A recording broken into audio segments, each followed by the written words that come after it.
come spend the day with me. One of my oldest and best friends was coming to visit, so I needed to get started and clean up, do some things around the house. We have been friends since we were 13. We met in high school when we were freshmen, and we've been friends ever since, which is 30 years, which is absolutely insane to me. I went to light a candle because there was something stinky in my garbage. I did obviously take the garbage out, but I also lit a candle.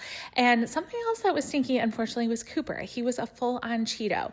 So while the house was going to get cleaned up a little bit, so was he. He didn't quite realize it yet until we went downstairs to sit in the north lobby where we always sit to wait for his mobile groomer. And then he was like, oh God, what's happening? Please don't let this happen. When we went outside, we turned around the corner and he spotted the mobile grooming van and he immediately tried to turn and run. He was like, no, which he normally never does. And the groomer spotted him doing this, and she is an angel. She is like the best groomer ever. And he was just like absolutely not having it. But I dropped him off anyway, went upstairs, and I could put away his toys in peace, which honestly was a little bit nice. I was able to pick up a few things around the house and just strain up. Not that my bestie cares, but still had to do it. And then I got a package.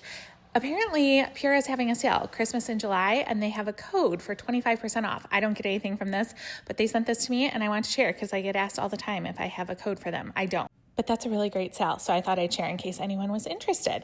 Then by the time I finished cleaning up, Cooper was ready to go. He was all freshly floofed and he smelled so good.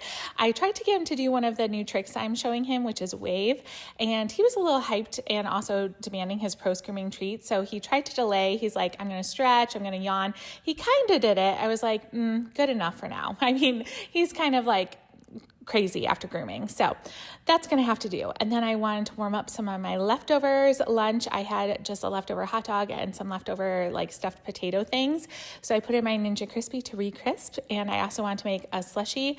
Then Heather arrived in the afternoon. We sat around chatting for a while, and then in the evening we walked over to Sweetwater Tavern for dinner, which is always so good, and we got all the things, the little pretzel bites and cheese curds. I got the chicken salad wrap, which is delicious, and then she wanted ice cream, so we went to Fannie Mae, but they don't have ice cream anymore. I still had to get some Fannie Mae. So we went over to Crumble because she wanted some cookies, so we picked out some minis, a few to try. I really wanted this little shark cookie. Then we headed back to my building, and we went up to the rooftop deck to relax for a little bit, take in the views. Unfortunately, the hot tub is being repaired, so we couldn't do that, but we just sat around talking. We sat by the fire pit. It was so good to catch up. Eventually, we headed back downstairs to change into PJs and to partake in cookies. It's so great catching up with an old friend.